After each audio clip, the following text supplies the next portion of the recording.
Hello everyone, welcome to my channel. I am Paniksha Bhardwaj. तो आज के लेक्चर में हम क्लास 9th की एसएसटी के पॉलिटिकल साइंस का chapter number 5 that is democratic rights ये स्टार्ट करेंगे। तो चलिए स्टार्ट करते हैं। यहाँ पे आपको ओवरव्यू दिया हुआ है कि आपने चैप्टर 1 और 2 में क्या पढ़ा था, फिर 3 में क्या पढ़ा था, ठीक है। उन सब के बारे में बताया है और इस चैप्टर में हमने क्या पढ़ना है इसके बारे में बताया है। तो वो चैप्टर के अंदर हम सब देख ही लेंगे। तो चलिए स्टार्ट करते हैं। फर्स्ट आपके पास टॉपिक जो है वो है लाइफ विदाउट राइट्स। ठीक है, आप सबको पता है डेमोक्रेटिक कंट्री के अंदर सबको जो है यानी कि सिटीजन्स जो हैं किसी भी कंट्री के उसको राइट्स दिए गए हैं। लेकिन यहाँ पे टॉपिक क्या है कि लाइफ जो है, ज़िंदगी जो है बिना अधिकारों के, बिना राइट्स के क्या होगी। तो यहाँ पे आपको 3 एग्जाम्पल्स के थ्रू यहाँ बताने की कोशिश की है। ठीक है, 3 एग्जाम्पल्स आपको डिफरेंट डिफरेंट नेशंस की दी हुई हैं और बताया है कि अगर राइट्स नहीं होंगे तो आपके साथ, आपकी ज़िंदगी के साथ क्या हो सकता है या आपकी लाइफ जो है वो किस तरीके से चलेगी। तो यहाँ पे ये बोला है कि इस बुक में हमने जो है राइट्स के बारे में बार बार जो है वो मेंशन किया हुआ है और आपको याद भी होगा, we have discussed rights in each of the 4 proceeding chapters. और आपने इससे पहले जो 4 चैप्टर्स पढ़े हैं ना, उनमें उन सभी चैप्टर्स में आपने राइट्स के बारे में पढ़ा ही होगा। यहाँ आपको ब्लैंक्स दी हुई हैं और इन ब्लैंक्स के थ्रू आप जो है वो इन डायमेंशंस को, ये डायमेंशंस जो है पहले के 4 चैप्टर से दी हुई है और इन डायमेंशंस को आपने फिल करना है। ठीक है, जैसे इन्होंने बोला a comprehensive definition of democracy rights includes citizen rights. फिर our constitution makers believe that fundamental rights were quite central to the constitution because, कहने का ये मतलब है कि जो हमारे कॉन्स्टिट्यूशन मेकर्स थे, जिन्होंने हमारे कॉन्स्टिट्यूशन को बनाया, उनका ये मानना था कि फंडामेंटल राइट्स जो हैं वो कॉन्स्टिट्यूशन का सेंट्रल पार्ट रहेंगे बिकॉज, क्योंकि ये हमें अधिकार दे रहे हैं, हमें कुछ ड्यूटीज़ दे रहे हैं। थर्ड क्या था, every adult citizen of India has the right to vote and to be become a part of government. ठीक है, फोर्थ क्या है, if a law is against the constitution every citizen has the right to approach the court. के मतलब कोई भी जो है, अगर किसी सिटीजन को लगता है कि उसके लॉ को या उसके राइट की वायलेशन हो रही है या कानून, उसके कानून जो है वो कॉन्स्टिट्यूशन के अगेंस्ट है, तो वो सिटीज़न जो है वो उसके पास अधिकार है कि वो कहाँ जा सकता है,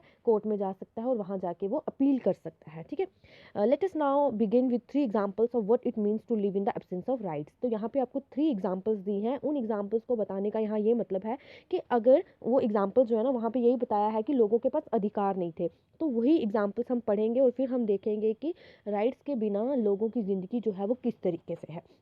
सबसे पहले आता है प्रिजन इन गुनाटमानो बे। तो ये एक एरिया है जो कि कंट्रोल किया हुआ है अमेरिकन नेवी ने। क्यूबा, क्यूबा में ये एक एरिया है। ठीक है, तो ये एक प्रिजन है, यहाँ पे एक जेल है। यहाँ पे तो क्या बोला गया है यहाँ पे कि 600 पीपल्स को, 600 लोगों को सीक्रेटली, मतलब बिना बताए, यूएस की फोर्सेस ने वर्ल्ड के डिफरेंट डिफरेंट पार्ट से उठा लिया था और उनको गुनाटानमो बे में जाके क्या कर दिया, उसके जेल में डाल दिया। गुनाटानमो बे जो है ये एक एरिया है क्यूबा में जिसको कंट्रोल किया हुआ है अमेरिकन नेवी ने।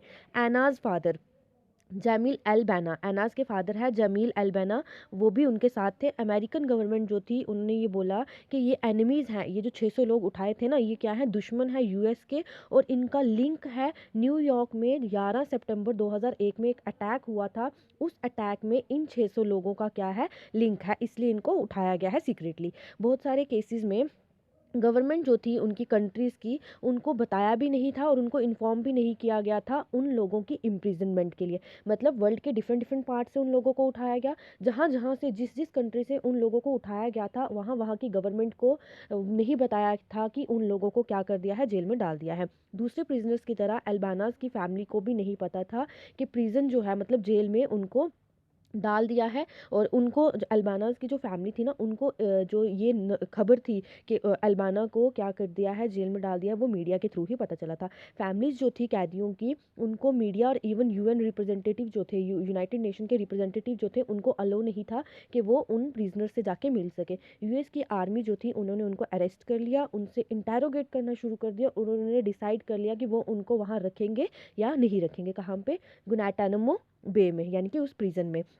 Not could this prisoners approach courts in their on country. और ना ही उनको मतलब इतना अधिकार दिया गया कि वो कोर्ट में जाके केस कर सके और अपने आप को डिफेंड कर सके, यानी कि यूएस के मैजिस्ट्रेट के सामने अपना केस लेके जा सके। और ना ही यूएस के मैजिस्ट्रेट के सामने उनके केस को रखा गया और ना ही उन प्रिजनर्स को कोर्ट में जाने के लिए, अपनी अपनी कंट्री के कोर्ट्स में जाने के लिए अधिकार दिया गया। ठीक है, राइट्स नहीं दिया गया। एमेनेस्टी इंटरनेशनल, ये एक इंटरनेशनल ह्यूमन राइट ऑर्गेनाइजेशन है, ठीक है। इसने क्या किया, इन्फॉर्मेशन को कलेक्ट किया प्रिजनर्स की कंडीशन पे, मतलब गुनाटानमो बे में जिस तरह से कैदियों की कंडीशन थी या जिस तरह से उनको रखा गया था, उसकी इन्फॉर्मेशन को इस ऑर्गेनाइजेशन ने कलेक्ट किया और रिपोर्ट किया प्रिजनर्स को कि वहाँ पे, मतलब प्रिजनर्स की एक रिपोर्ट बना ली, कैदियों की एक रिपोर्ट तैयार की और बताया कि यूएस के लॉज को वायलेट किया जा रहा है और उन प्रिजनर्स को बहुत ही ज़्यादा टॉर्चर किया जा रहा है। देन उसके बाद they were being denied the treatment that even prisoners of war must get as per international treaties, यानी कि इंटरनेशनल ट्रीटीज़ के बेसिस पे उन प्रिजनर्स को जो है उससे भी गंदी उनके साथ ट्रीटमेंट जो थी वो की जा रही थी। देन बहुत सारे प्रिजनर्स जो थे उन्होंने प्रोटेस्ट भी किया इन कंडीशंस के अगेंस्ट, उन्होंने हंगर स्ट्राइक करना शुरू कर दिया। जो कैदी थे ना वो जेल के अंदर खाना भी नहीं खा रहे थे, क्यों? क्योंकि वो प्रोटेस्ट कर रहे थे, क्योंकि उनकी कोई गलती भी नहीं थी। प्रिजनर्स जो थे उनको रिलीज़ नहीं किया गया, इवन दोज उन ये भी चीज़ क्लियर हो गई थी कि उनके ऊपर किसी भी तरह के, मतलब उनको निर्दोष साबित कर दिया गया था। इंटरनेशनल ऑर्गेनाइजेशन जो एमेनेस्टी इंटरनेशनल ऑर्गेनाइजेशन थी ना, उन्होंने रिपोर्ट दी, फिर उसके बाद तहकीकात हुई, केस चला। केस के बाद ये चीज़ भी प्रूफ हो गया कि वो प्रिजनर्स जो है वो गिल्टी नहीं है, ठीक है, उनके ऊपर किसी मतलब शक नहीं है उनके ऊपर या उन्होंने कुछ काम किया है, लेकिन फिर भी यूएस की आर्मी ने उनको रिलीज़ नहीं किया। एक इंडिपेंडेंट इंक्वायरी जो थी, यूएन सपोर्टेड दीज फाइंडिंग्स, एक यूनाइटेड नेशन की एक इंडिपेंडेंट इंक्वायरी बिठाई गई थी, उन्होंने ये चीज़ को सामने लाया कि वो प्रिजनर्स जो हैं वो गिल्टी नहीं है, उन्होंने कोई भी तरह की गलती नहीं की है, उनको छोड़ देना चाहिए। यूएन सेक्रेटरी जनरल जो थे उन्होंने ये भी बोला कि जो प्रिजन है गुनाटमो बे शूट का, उसको बंद कर देना चाहिए। यूएस गवर्नमेंट ने इस ऑर्डर को एक्सेप्ट करने से मना कर दिया, ठीक है। अब यहाँ पे ये बताया गया है कि देखिए वो कैदी उनकी गलती भी नहीं थी, वो गलत भी नहीं थे, फिर भी उनके अधिकार उनसे छीने गए और उनको बिना बताए उनकी कंट्री से उनको उठा लिया गया। फिर उनका एक राइट जो था, यानी कि वो, आपको पता है, जिस भी पर्सन को अगर अरेस्ट किया जाता है उसको ये राइट दिया जाता है कि वो अपने आप को डिफेंड करने के लिए कोर्ट में जाके अपील कर सकता है, लेकिन यूएस की आर्मी ने उनको ये करने से भी मना कर दिया। इट मीन्स उनकी लाइफ देखिए कितनी बद से बदतर कर दी थी उनके अधिकार छीन कर। सेकेंड केस जो आता है या एग्जाम्पल आती है वो है हमारी citizens rights in Saudi Arabia. जो इससे पहले हमने एग्जाम्पल देखी ना, हमने ये देखा कि दूसरे देश के लोगों ने या दूसरे देश के लोगों को उठा के लाया गया और उनके अधिकार छीन लिए। अब इस एग्जाम्पल में हम ये देखेंगे कि उसी देश के लोगों के साथ उनके अधिकार जो थे वो किस तरीके से उनसे छीने गए या उनको नहीं दिए गए। यहाँ पे यही बोला गया है, गुनाटमैनो बे का जो केस आपने देखा वो एक एक्सेप्शन हो सकता है। एक्सेप्शन क्यों? क्योंकि जैसे यूएस ने दूसरे दूसरे देश के लोगों को उठा लिया था, तो ये अलग, मतलब बहुत एक्सेप्शन रहता है। For it involves the government of one country denying rights to citizen of another country. कहने का यही मतलब है कि एक कंट्री जो है वो दूसरी कंट्री के सिटीजन्स के राइट को डिनाई कर रही है, ठीक है। जैसे अगर हम बात करते हैं, अगर हम इंडिया के हैं, हम जाके कोई गलत काम करते हैं या हमारे से कुछ गलती हो जाती है, तो दूसरी कंट्री जो है वो हमें हमारे अधिकारों से वंचित रख सकती है, लेकिन जब हमारी अपनी कंट्री ही हमें अधिकार नहीं देगी तो हमारे साथ क्या होगा, ठीक है। यहाँ पे यही आपको एक एग्जांपल दी है कि सऊदी अरेबिया के केस को देखो और यहाँ के सिटीजन्स की पोजीशन देखिए कि उनकी गवर्नमेंट जो है उनके साथ किस तरह का बिहेव कर रही है। जैसे कि यहाँ पे इन्होंने फर्स्ट पॉइंट बताया, जो कंट्री है ना सऊदी अरेबिया जो है, उसमें रूल करने वाला कौन है? हेरिडिटेरी किंग है, यानी कि वंशज राजा है। जैसे पहले बाप था, फिर बेटा, फिर आगे उसका बेटा, फिर आगे उसका बेटा बनेगा, इस तरह से है। और पीपल के पास कोई भी अधिकार नहीं है या पीपल का कोई भी रोल नहीं है कि वो अपने रूलर को चेंज कर सके या फिर इलेक्ट कर सके।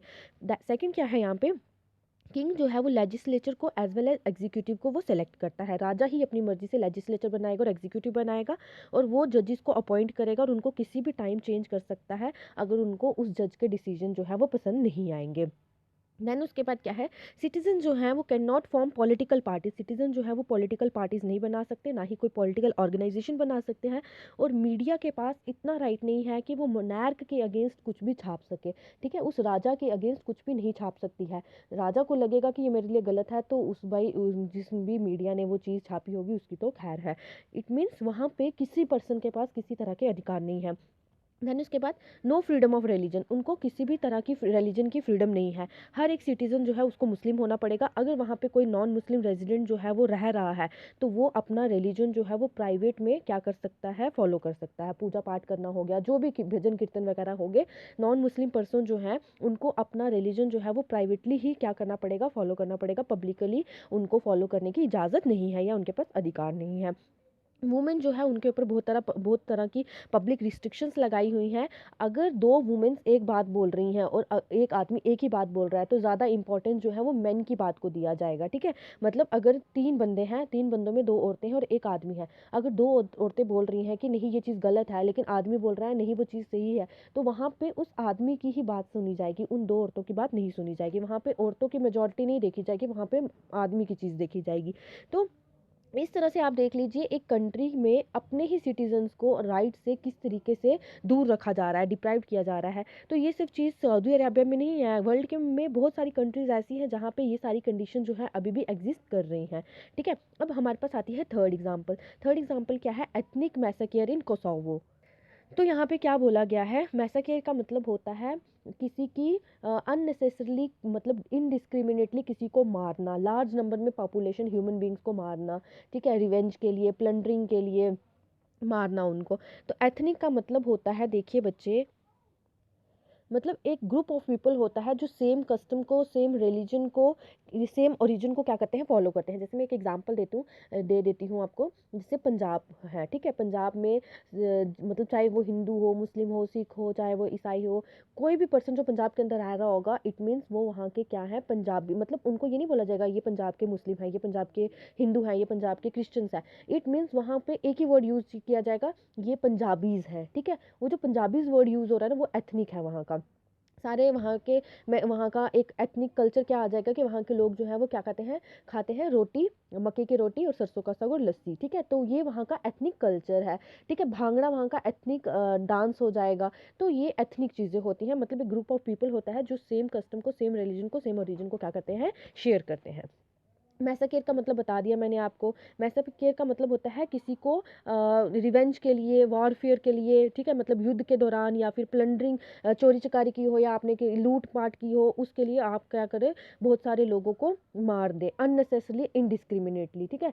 तो ये होता है आपका एथनिक मैसेकेयर। मैथनिक मैसेकेयर क्या था कोसावो में? तो यहाँ पे अभी देखिए क्या बोला गया है। You might think that this is possible in an absolute monarchy but not in countries which choose there rulers.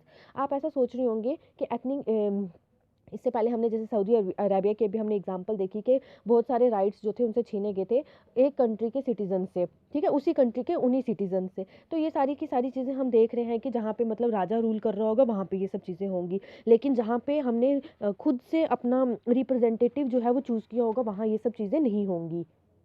लेकिन ऐसा नहीं है, ठीक है। अब ये चीज़ आपको जो है कोसोवो की इस स्टोरी से क्या हो जाएगी, क्लियर हो जाएगी। ये एक प्रोविंस है यूगोस्लाविया, मतलब जब इसका स्प्लिट हुआ था ना, यूगोस्लाविया, जब यूगोस्लाविया का ब्रेकडाउन हुआ था, यूगोस्लाविया ये एक साउथ ईस्टर्न यूरोप में एक क्या बोल सकते हैं आप, रीजन था, कंट्री था। इसको आपका वर्ल्ड वॉर सेकंड हुआ था, उसके बाद इसका क्या हो गया था, स्प्लिट हो गया था, ब्रेक डाउन हो गया था और ये 6 रिपब्लिक स्टेट्स में जाके डिवाइड हो गया था, ठीक है। वो आपने मुझे बताना है कि वो 6 रिपब्लिक स्टेट्स जो थी वो कौन सी थी। अब क्या हुआ, इस प्रोविंस में पॉपुलेशन जो थी एथनिक अल्बानियन थी। एथनिक अल्बानियन यानी कि मुस्लिम लोग जो थे वो यहाँ पे रह रहे थे, but in the entire country shrubs were in majority. यानी कि उस पूरी कंट्री में, यूगोस्लाविया की पूरी कंट्री में सर्ब्स जो थे ना उनकी मेजॉरिटी थी, लेकिन अल्बानियन जो थे वो कम लोग थे।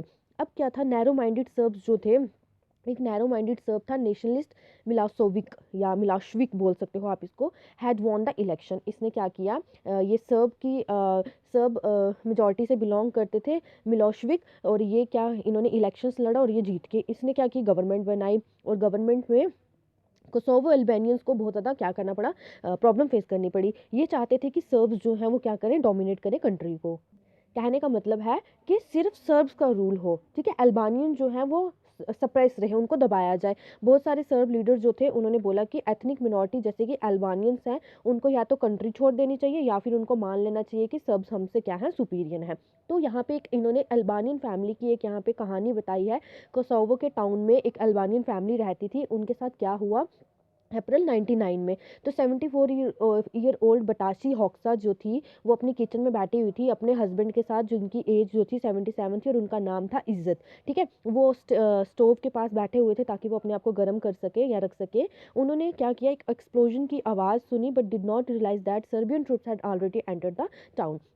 उन्होंने एक्सप्लोजन की आवाज़ सुनी, लेकिन उनको ये नहीं पता था कि सर्बियन ट्रूप्स जो थे, सर्बियन की जो आर्मी थी वो टाउन के अंदर आ चुकी है। नेक्स्ट थिंग उन्होंने ये जानी कि 5 या 6 सोल्जर जो थे, उन्होंने क्या किया, उनके फ्रंट दरवाजे को आग लगा दी और उन्होंने डिमांड किया, उन्होंने बोला कि आपके चिल्ड्रंस कहाँ पे हैं। और ऐसा बोलने के बाद उन्होंने इज्जत को, यानी कि उसके हस्बैंड को 3 टाइम्स चेस्ट में क्या कर दिया, शूट कर दिया। रिकॉल्ड बतीशा, उनके हस्बैंड के मरने से पहले ही सोल्जर्स जो थे, ठीक है, सर्बियन सोल्जर्स जो थे, उन्होंने उनकी रिंग में से उनकी वेडिंग रिंग को पुल पुल कर दिया, खींच लिया और उनको घर से बाहर जाने को कह दिया। अब ये यहाँ पे बतईशा जो है वो ये बोल रही है कि मैं अभी घर के बाहर, अपने घर के गेट के बाहर पहुंची ही नहीं थी कि उन्होंने मेरे घर को आग लगा दी। और वो क्या करने लगी, स्ट्रीट पे खड़ी रही बारिश में, और ना ही उनके पास अब कोई घर था, ना ही हस्बैंड थे, ना ही उनके पास कोई चीज़ थी, सिवाय उन्होंने जो कपड़े पहन रखे थे उसके अलावा। ये जो रिपोर्ट थी was typical of what happened to thousands of Albanians in that period। ये जो बात बता रहे हैं ना यहाँ पे, सिर्फ यही एक बटाशा की फैमिली के साथ ये चीज़ नहीं हुई थी, जितने भी अल्बानियन पीपल जो थे, जो वहाँ पे रह रहे थे यूगोस्लाविया के अंदर, उन सब में जितने भी थाउजेंड्स ऑफ अल्बानियन जो उस समय पे रह रहे थे, ये सारी की सारी चीज़ें उन सब के साथ हुई थी।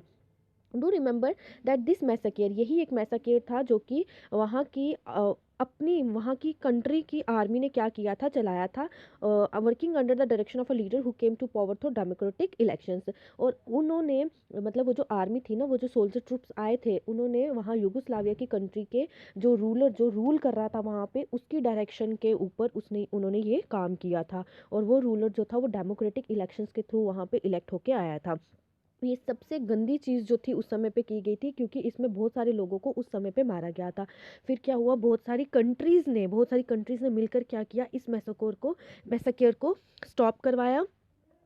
फिर मिलोसिक लॉस जो थे, उन्होंने मिलोशेविक जो थे, उन्होंने अपनी पावर को लॉस किया और उनको मतलब इंटरनेशनल कोर्ट ऑफ जस्टिस के सामने लाया गया, और वहाँ पे उन्होंने अपनी क्राइम जो था इसको मान लिया। उन्होंने बोला कि हाँ, मैंने इंसानियत के अगेंस्ट क्या किया है, जुर्म किया है।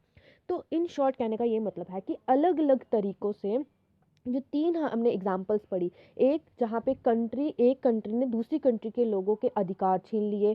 दूसरा क्या है, कि जो अपनी ही एक कंट्री थी, सऊदी अरेबिया जो थी, वहाँ पे सऊदी अरेबिया के सिटीजन्स के अधिकार छीने गए, ठीक है, वहाँ के किंग ने। थर्ड क्या आ जाता है, यूगोस्लाविया में जो आपके वहाँ पे डेमोक्रेटिक इलेक्टेटिव रिप्रेजेंटेटिव जो था, उसने अपने सिटीजन्स के साथ कितना गंदा व्यवहार किया, और वहाँ पे एक मैसेक्योर जो था उसको क्या किया, स्टार्ट कर दिया था। इट मीन्स ये लोगों के पास अधिकार नहीं थे, अधिकार ना होने के बावजूद उनकी लाइफ जो थी वो इस तरीके से क्या की, चली। तो अब जो है नेक्स्ट आपका आ जाता है राइट्स इन अ डेमोक्रेसी। ठीक है, डेमोक्रेसी के अंदर राइट्स क्या है ये हम देखेंगे, देन उसके बाद राइट्स क्या है, राइट्स क्यों ज़रूरी है, इसके बारे में हम पढ़ेंगे। तो क्या है, जैसे हमने सभी एग्जांपल्स के बारे में पढ़ा, जो हमने इससे पहले वाला टॉपिक अभी देखा था, उसमें हमने देखा कि हमने इन तीनों एग्जांपल्स के बारे में पढ़ा। तो think of the victims in each example, सभी विक्टम्स के बारे में, आप जितनी भी आपने एग्जाम्पल्स पढ़ी उन सब में विक्टम्स के बारे में सोचिए। विक्टम्स होते हैं जिनके साथ बुरा व्यवहार हुआ होता है, ठीक है। जैसे कि प्रिजनर जो थे गुनाटान्मो बे में, वुमेन जो थी सऊदी अरेबिया में, अल्बानियन जो थे कोसावो में। तो यहाँ पे ये बोला गया इनके बारे में सोचे, और फिर आप सोचे कि अगर आप उनकी पोजीशन पे होते तो आप क्या चाहते, और if you could what would you do, अगर आप मतलब इस चीज़ को ठीक कर सकते, तो आप ऐसी कौन सी चीज़ें करते जो मतलब आगे फ्यूचर में लोगों को फेस ना करनी पड़ती, ऐसा क्या करते कि आने वाली जनरेशन जो है इस चीज़ को फेस ना करती। What you would perhaps desire a system, क्या आप ऐसा करते कि एक ऐसा सिस्टम अप्लाई करते या ऐसे सिस्टम की डिमांड करते जहाँ पे लोगों को सुरक्षा दी जाती, उनकी इज्जत देखी जाती, उनकी डिग्निटी सम्मान देखा जाता, और फेयर प्ले जो था वो किया जाता हर एक पर्सन के साथ। You might want for example that no one should be arrested without proper reason and information, या फिर आप ऐसा करते कि किसी भी पर्सन को जो है वो अरेस्ट नहीं किया जा सकता है बिना रीज़न के या बिना इन्फॉर्मेशन के। मतलब अगर आप किसी को अरेस्ट करने जा रहे हैं, आपको उसको बताना होगा, एक प्रॉपर इन्फॉर्मेशन उसको देनी होगी कि आप उसको क्यों जो है वो अरेस्ट कर रहे हो। देन उसके बाद अगर आप किसी को अरेस्ट कर लेते हो, ही और शी शुड हैव अगर जैसे वहाँ पे गुनाटान्मो बे में प्रिजनर्स को कैद कर लिया गया था, कैदी बना लिया था, तो उन्होंने क्या किया था, उनको मतलब ये भी राइट नहीं दिया गया कि भाई वो अपनी कंट्री के कोर्ट्स में जाके अप्रोच कर सके, या फिर वहाँ पे मैजिस्ट्रेट के सामने जाके अपनी बात रख सके। ठीक है, अगर किसी को अरेस्ट किया जा रहा है तो उसको एक फेयर चांस देना चाहिए कि वो अपने आप को डिफेंड कर सके, बचा सके। You might agree that such assurance can not apply to everyone, इस तरह एवरीथिंग, हर एक चीज़ में इस तरह की एश्योरेंस जो है नहीं दी जाती है। One has to be reasonable in what one expects and demands of every one else, for one has to grant the same to every one. देखिए, आप हर किसी गलत चीज़ के लिए आप ये नहीं बोल सकते कि ये हमारा अधिकार है, आप हमें इसके लिए जो है वो क्लेम करें। आप मतलब क्लेम नहीं कर सकते हर एक चीज़ के लिए। रीज़नेबल होगा तभी आप किसी चीज़ की डिमांड कर सकते हैं, तभी आप किसी चीज़ को एक्सपेक्ट कर सकते हैं, ठीक है। देन उसके बाद ये सब चीज़ें जो हैं ये सिर्फ पेपर पे जो है वो लिखी हुई अच्छी नहीं लगेंगी। ये तब तक सही तरीके से नहीं चल सकती, या पेपर पे लिखा हुआ तब तक सही नहीं होगा जब तक आप उसको अपनी रियल लाइफ में इम्प्लीमेंट नहीं करेंगे, ठीक है। इम्प्लीमेंट करने के बाद जब आपको लगेगा कि जो वायलेट कर रहा है इन चीज़ों को, उसको पनिश भी मिलनी चाहिए। अदर वर्ड्स में हम ये कह सकते हैं, we want a system where at least the minimum is guaranteed to everyone. मतलब एक ऐसा सिस्टम होना चाहिए जहाँ पे हर एक किसी को कोई ना कोई चीज़ जो है वो मिलनी ही चाहिए, चाहे वो अमीर हो, चाहे वो गरीब हो, चाहे वो शक्ति पावरफुल हो, मतलब शक्ति उसके पास बहुत ज़्यादा हो, चाहे वो कमज़ोर हो, चाहे वो मेजॉरिटी ग्रुप का हो, चाहे वो मिनॉरिटी ग्रुप का हो, कोई भी पर्सन जो है उसको उसका अधिकार मिलना ही चाहिए। This is a spirit behind thinking about rights, और तभी हम कहेंगे कि उसका राइट जो है उसको मिल रहा है। अब राइट्स होता क्या है? तो rights are claims of a person over other fellow beings over the society and over the government. Claims का मतलब क्या होता है? क्लेम्स का मतलब होता है दावा करना, या फिर आप बोल सकते हैं डिमांड करना, ठीक है। तो राइट्स वो डिमांड होती है पर्सन की जो दूसरे पर्सन के लिए या फेलो बींग्स के ऊपर वो करता है, सोसाइटी के ऊपर करता है या गवर्नमेंट के ऊपर करता है, जब उसको लगता है कि वो उसकी हक की चीज़ है।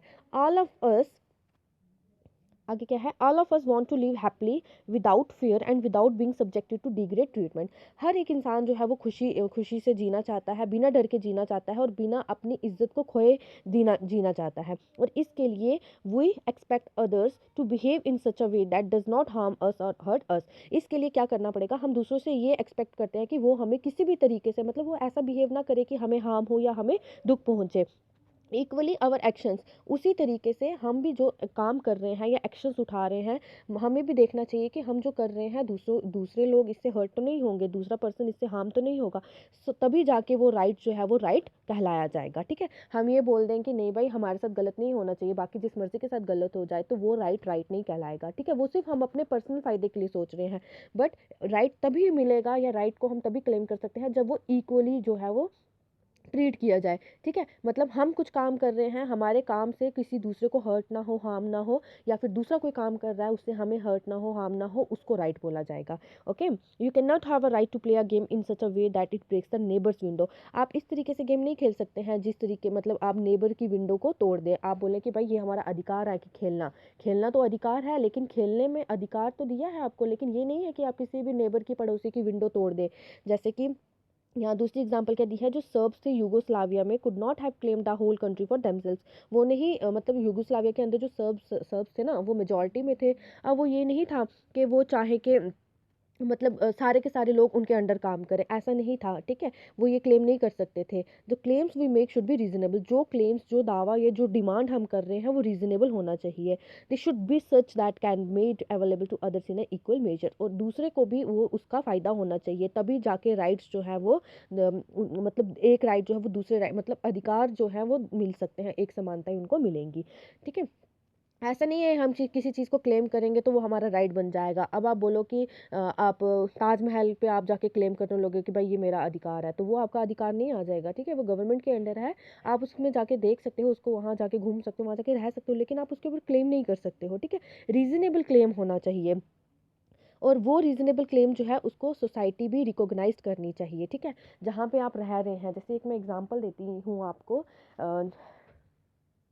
एग्जाम्पल क्या है? जैसे आप रात को 2 बजे छत पे जो है वो ज़ोर ज़ोर से डीजे बजाने लगे हो, क्योंकि आपका मन हो रहा है, ठीक है। अब वो रीजनेबल तो नहीं है ना, वो दूसरों को हर्ट कर रहा है, हार्म कर रहा है, दूसरे लोगों की नींद खराब हो रही है, दूसरे लोग उससे डिस्टर्ब हो रहे हैं। सोसाइटी इसको रिकॉग्नाइज नहीं करेगी, सोसाइटी नहीं बोलेगी कि हाँ भाई वो आपका राइट है, आप जाके बजा सकते हो।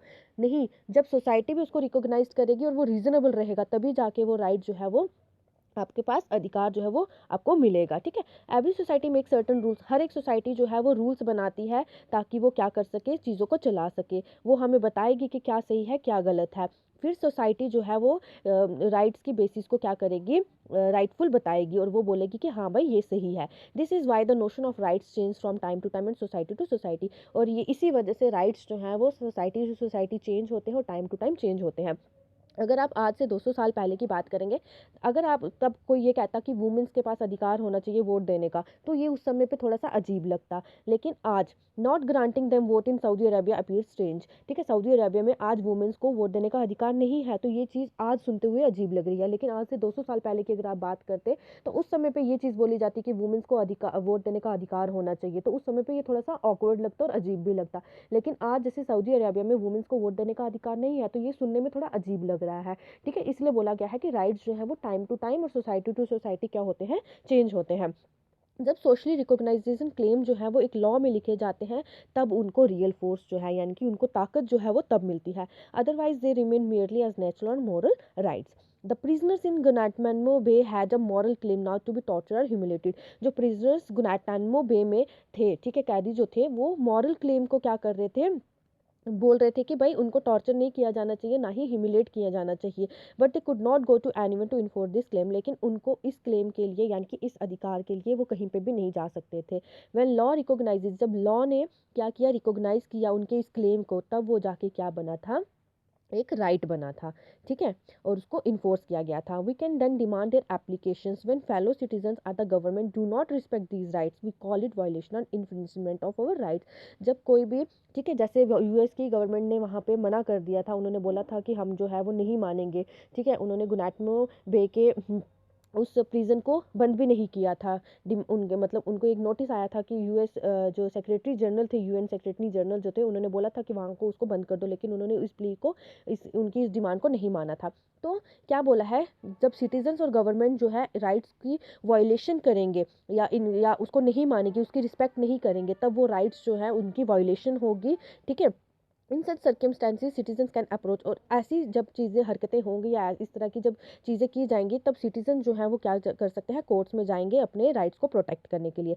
सो if we want to call any claim a right, it has to have these three qualities. अगर हमें अपने राइट को डिमांड करनी होगी अपने राइट के लिए या क्लेम करना होगा, तो उसकी 3 क्वालिटीज़ हैं। Rights are reasonable claims of a person recognised by society and sanctioned by law, ठीक है। राइट्स जो है वो रीजनेबल होने चाहिए, किसी भी पर्सन ने अगर कोई भी राइट लेना है तो वो रीजनेबल होना चाहिए, सोसाइटी भी उसको रिकॉग्नाइज करनी चाहिए, और फाइनली वो सैंक्शन किया जाना चाहिए लॉ के द्वारा, ठीक है। इसको जैसे मैं आपको एक एग्जांपल बता दूं, ठीक है, मैंने अभी क्या बताया था, आप बोलोगे कि मैं रात को 2 बजे छत पे डीजे बजाऊं, तो वो चीज़ गलत है, वो रीज़नेबल नहीं है। लेकिन जब आप बोलोगे कि मैं जो है वो पढ़ना चाहता हूँ, तो वो रीज़नेबल है, आप अपनी पढ़ाई के लिए जो है वो क्लेम कर सकते हो, ठीक है। जैसे आपको पढ़ने नहीं दिया जा रहा है, आप डिमांड कर सकते हो कि भाई मेरे को पढ़ना है, लेकिन मेरे को घर वाले फोर्स कर रहे हैं काम करने के लिए, तो वो आपका अधिकार होगा, आप इसके लिए अपील कर सकते हैं।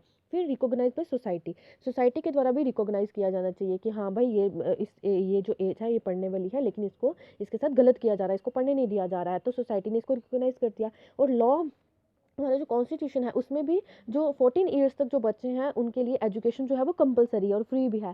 दैट मीन्स ये तीनों चीज़ें जो हैं, ये तीनों चीज़ें मिलकर आपके एक राइट को क्या करती हैं, की क्वालिटी को बढ़ाती है, और यही आपको राइट जो है वो प्रोवाइड करता है। Why do we need rights in a democracy, democracy के अंदर राइट्स जो है वो क्यों ज़रूरी है, राइट जो है वो ज़रूरी है डेमोक्रेसी की सस्टेनेंस के लिए। डेमोक्रेसी के अंदर हर एक सिटीज़न जो है उसके पास राइट है वोट देने का, और राइट है उसके पास अपनी गवर्नमेंट को इलेक्ट करने का या चुनने का।